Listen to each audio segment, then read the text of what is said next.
So, good morning everyone. So, yesterday what we did in HEC HMS, up to which part?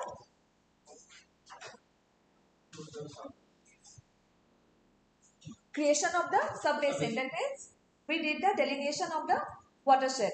Now, open the project that we have created yesterday. So, open HEC HMS. You can go to File, Open, or you can directly click on this, Open a project icon.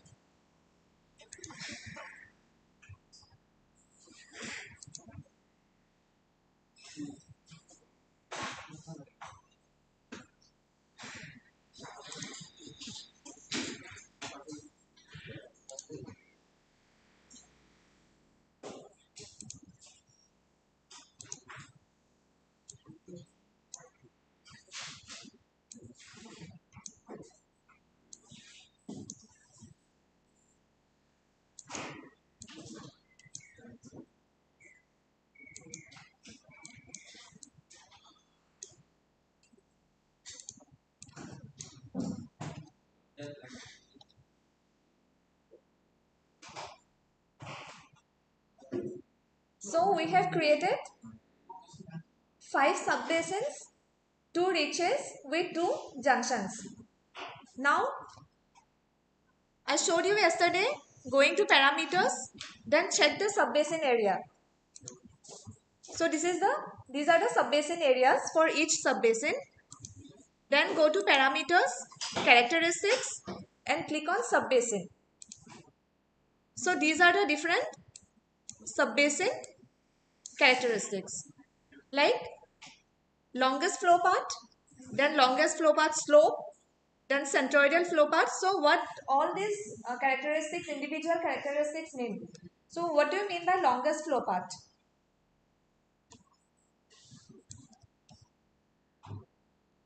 For one particular subbasin,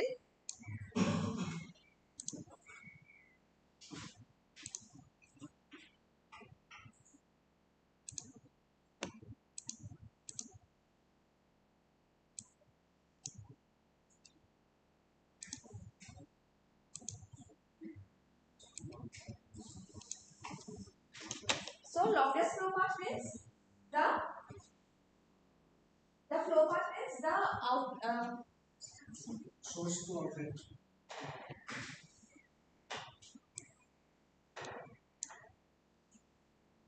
For each of the subbasin, the length of the stream from the outlet, for this particular subbasin, from the outlet to the most distant point. And this is particularly important for determination of the time of concentration. So what is time of concentration? Catchment का हर एक point से सारा पानी outlet तक पहुंच जाता है। मतलब टाइम आपको डिस्टेंट पॉइंट से आउटलेट तक पहुंचने में लगता है, that is the time of concentration. So this is the longest flow path. Then centroidal flow path. This is longest flow path slope. Then the third one is your centroidal flow path. So what does that mean? Again, this is a subset of that particular longest flow path. However, it is the distance from the outlet of the subbasin to the point nearest to the centroid of the subbasin. So this is the complete flow path, longest flow path, and your centroidal flow path will be from this outlet to nearest to the centroid. Then next is 1085 flow path length. 1085 flow path length. This is again a part of the flow path, the longest flow path. However, what does that mean? If you start from the outlet, go upward, then 10% of the flow path, 10% of the longest flow path, say somewhere here. So the 1085 flow path, it starts from this 10% of the longest flow path and it will go up to the 85% of the longest flow path. So that is the 1085 flow path.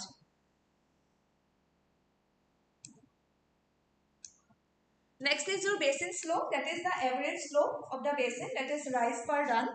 Then again your relief ratio, basin relief. So what is basin relief?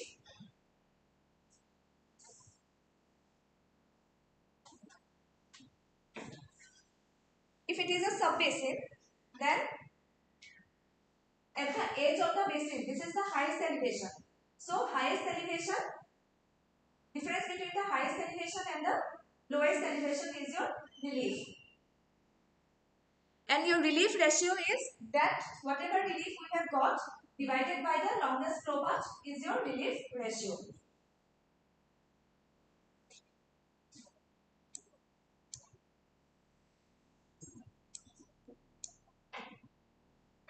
Next one is your elongation ratio. So what is elongation ratio? Anyone? It is related to the shape of the subbasin. Elongation ratio. Say this is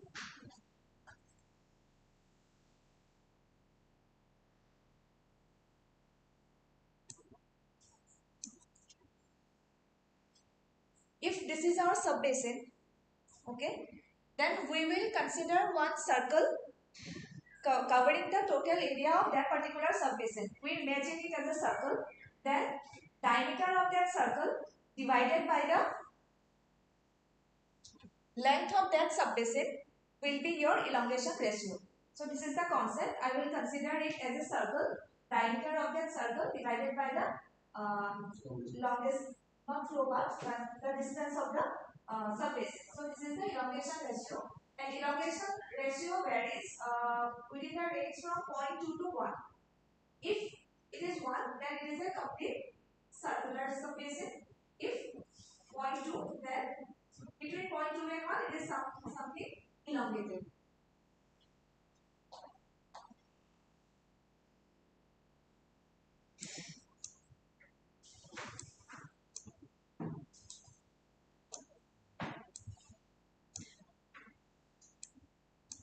And last one is your drainage density. What is drainage density? This is easy. Drainage density है.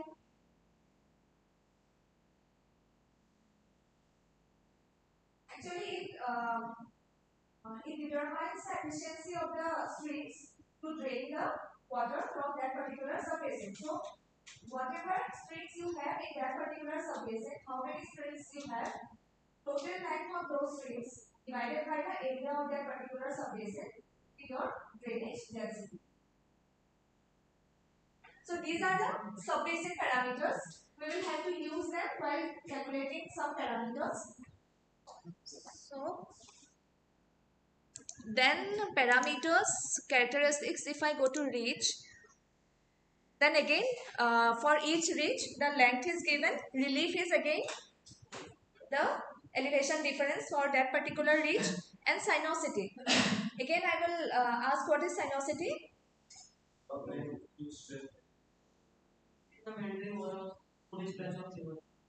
तो मतलब channel length divided by the valley length. In HEC HMS, what does it do? That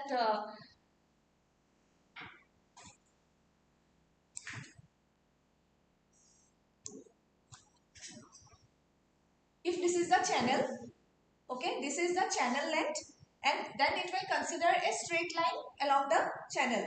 So that is considered as the valley length. By doing in HEC HMS, the model will do like that. So that is your sinuosity. The channel length divided by valley length. If it is 1, then the reach is completely straight. If more than 1, then meander will be more. So these are some basic characteristics that has been calculated by the model itself. So next, we will proceed.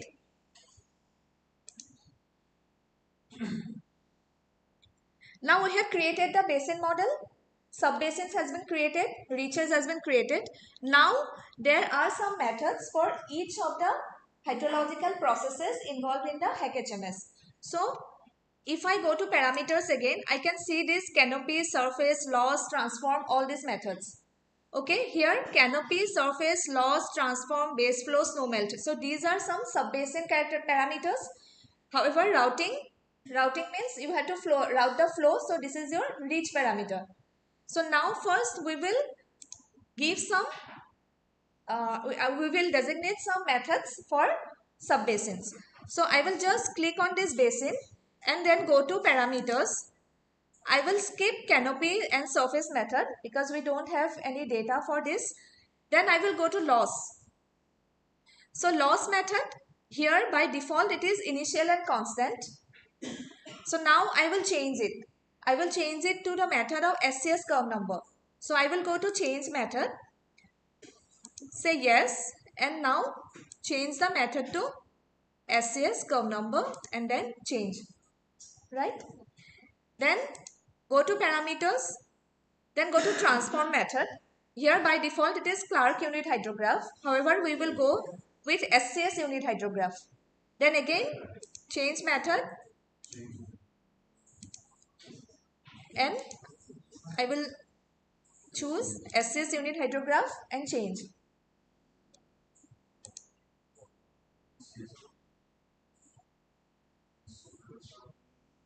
So you, then base flow it is chosen as recession. However, I will not give any base flow value. So I will go to change method and I will choose none. Change. Then go to routing for the reach parameter. This is lag method is selected and I will select Muskingum method. Change method and click on Muskingum. Okay.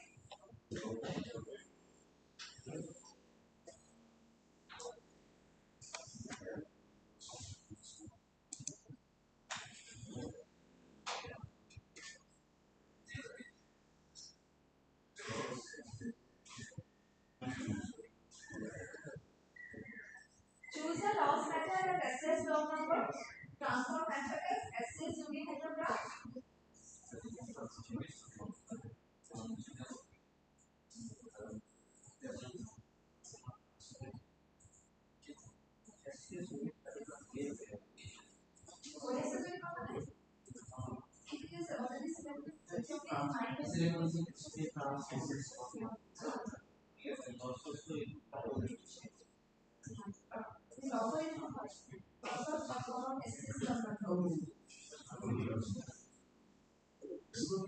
Explore none.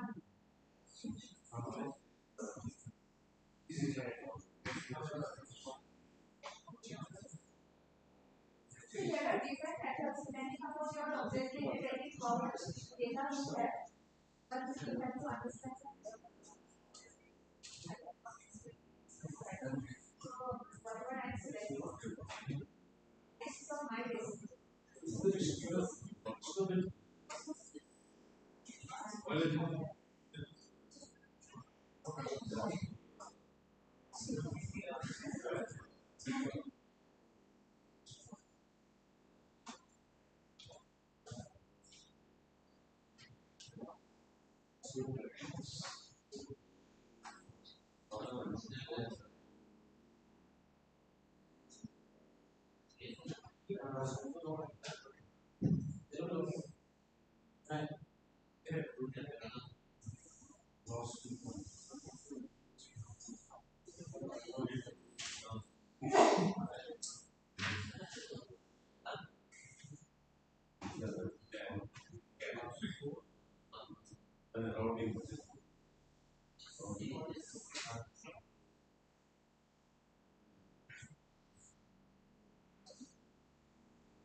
So what we did now, under the basin parameters, I have selected loss method as the SAS curve number, transform method as the SAS unit. See, there are a lot of methods that I won't be able to explain everything. You have to go through the manual and understand. Then base flow.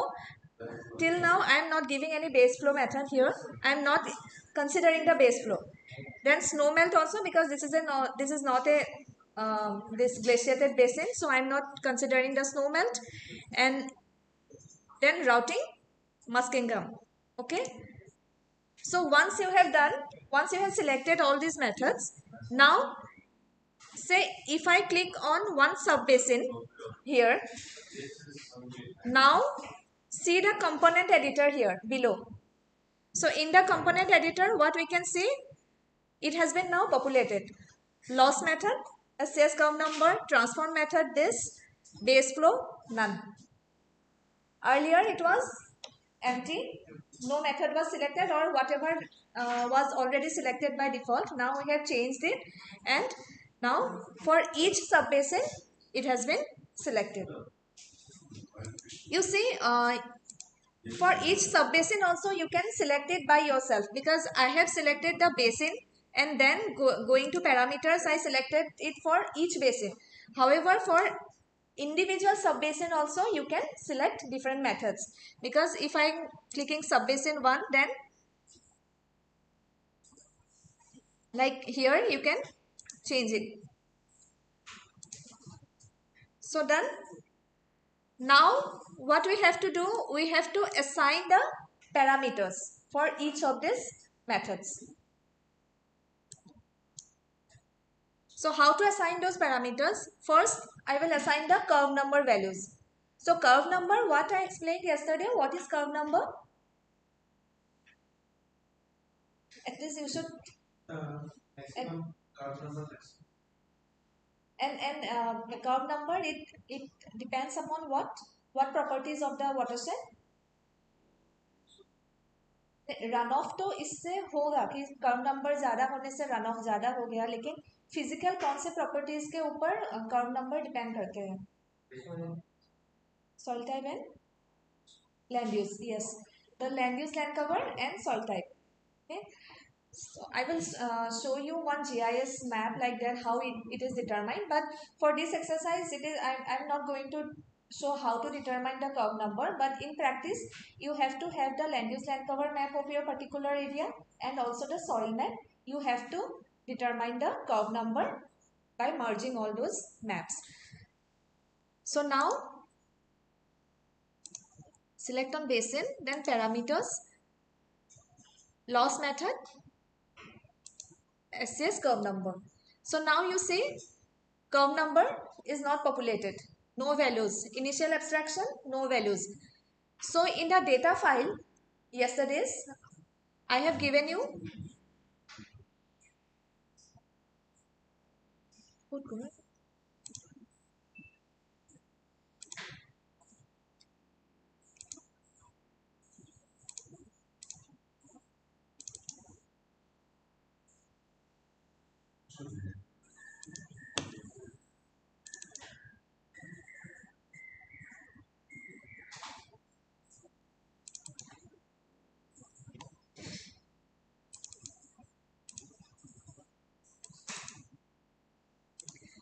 in the data folder, one is your curve number.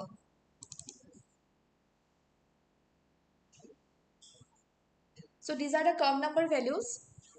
I will copy all the curve number values.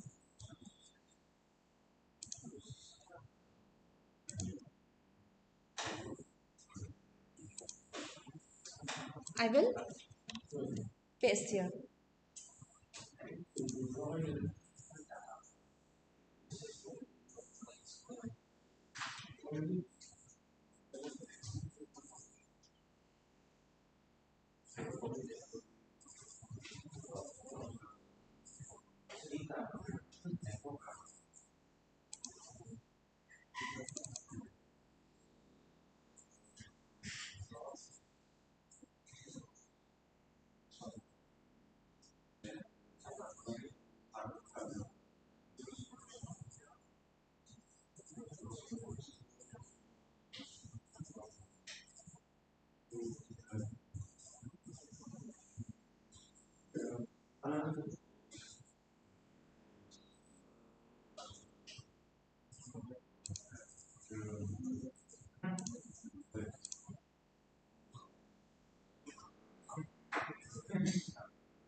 Then we also have to calculate the first column. This is initial extraction.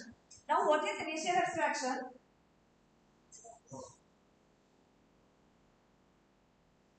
See, while doing the SES count number, the basic concept is there. There is process specification. Then initially it will be extracted, like vegetation and all.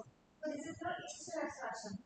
And some part will be, it will be absorbed by the soil. Right? So but however there is a limit for the soil to absorb those water, those precipitation. And after that it will flow as a runoff. Okay. So that total capacity of the soil to absorb the water and initial extraction. There is one relation that has been developed by the SCS number method. So this is 20% of the total capacity of the soil. Soil water storage capacity of the soil is the initial extraction. Okay. So in the I have also given one PDF file as formula.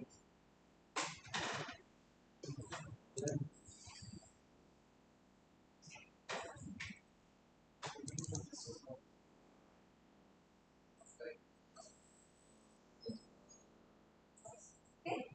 So here S represents the total, the maximum capacity of the soil to hold the water. So S represents that. We have to first determine S into that, and it's a factor. It's a function of curve number. S is equal to 25,400 divided by curve number minus 254. This is the maximum water holding capacity of the soil. So we first have to determine S, and 20% of that S will be your initial extraction. So when your exercise has the curve number, determine the S, and 20% of that S will be your initial extraction, and that will be given as input to the first column of the loss method in HMS. So you determine it separately in Excel form.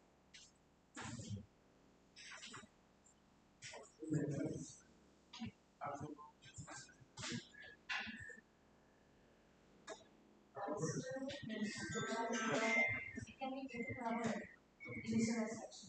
So initial extraction today our distribution first of all vegetation investment coordination extraction solid pressure করব solid মাছ পানি set করব তাই কাছে এসে যায় the maximum holding capacity of the soil so by 20% initial extraction so extraction is S. S to the maximum water holding capacity of the soil. So CM is a curve number. S will be from 20% of S into your initial extraction and let's keep the first separately for every submission.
Actually, this 20% is a standard value.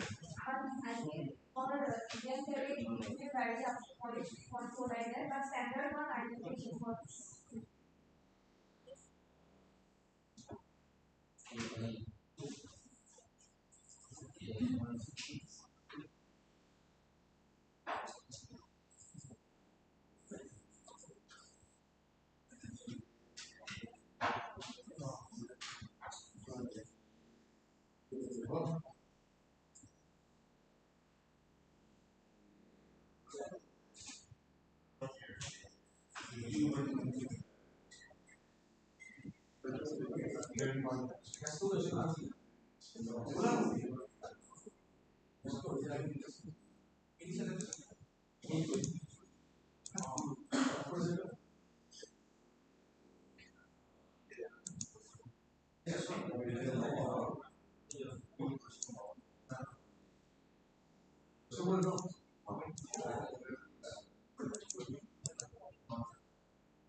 capture as next one. Actually, I am not going to capture as the maximum water holding capacity of the soil. So 20% of that is into initial extraction.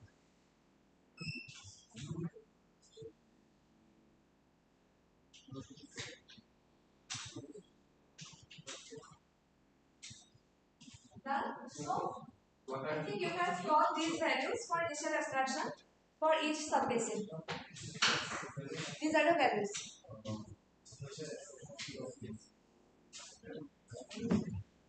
So impervious percent, I will keep 0 here. Close it.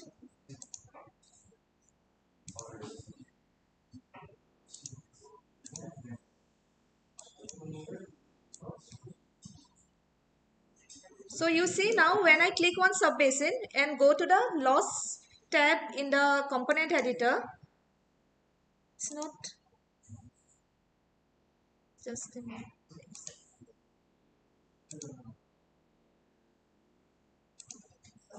Where to? Oh,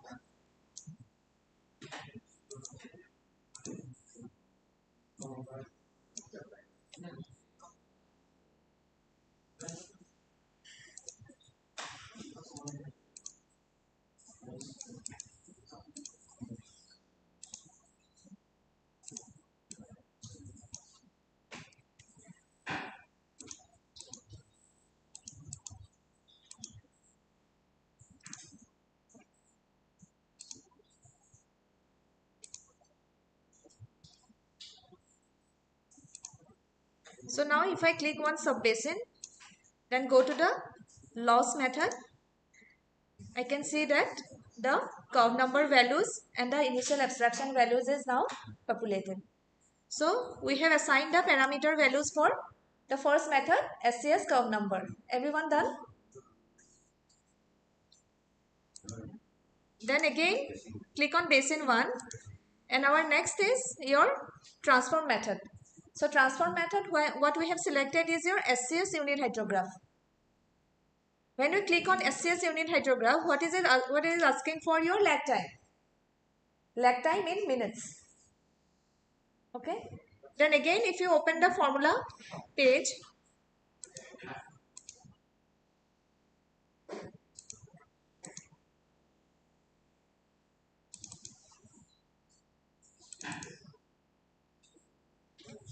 so there are different options to determine the lag time.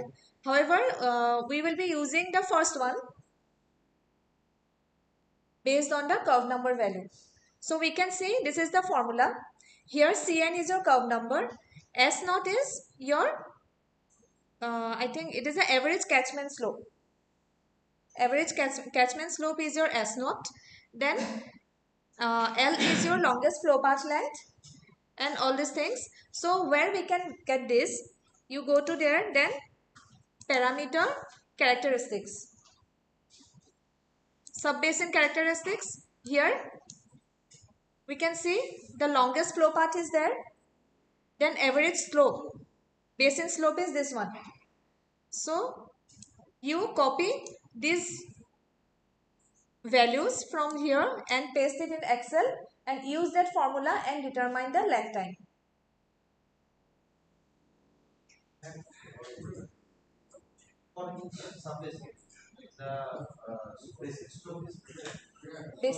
Subbasin slope will be different, yes.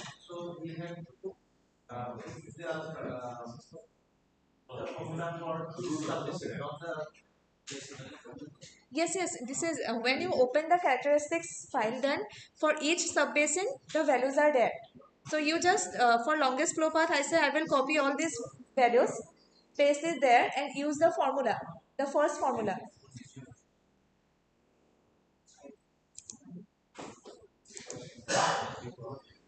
This one. So you have to determine the lag time for each subbasin.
So in HMS, the longest slope path is in kilometer. I have to convert it into meters.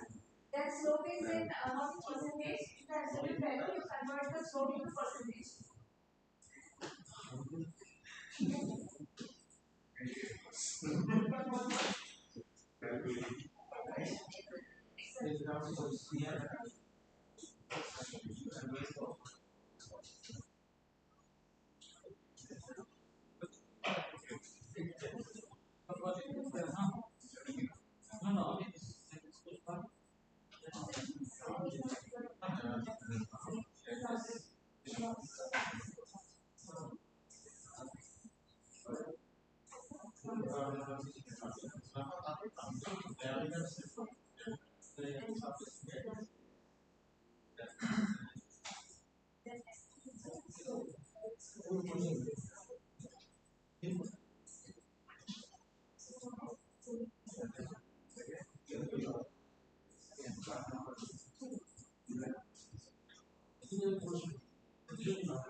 The basic slope is absolute value, you convert it into percentage, multiply by 100.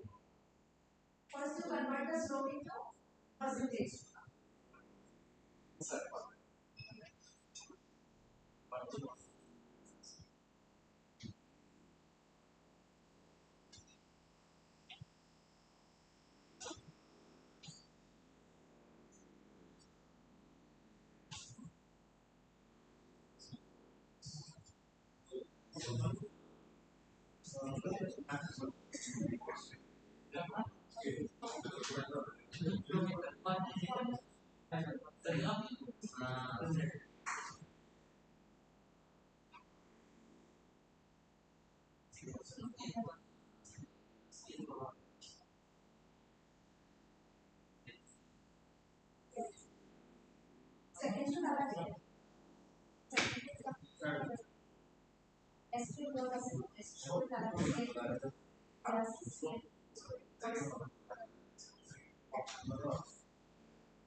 So, are you getting these values?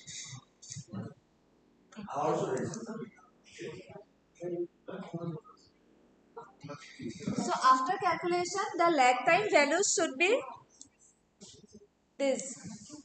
Now don't copy and paste it. Just I am showing. I will then hide it again. Just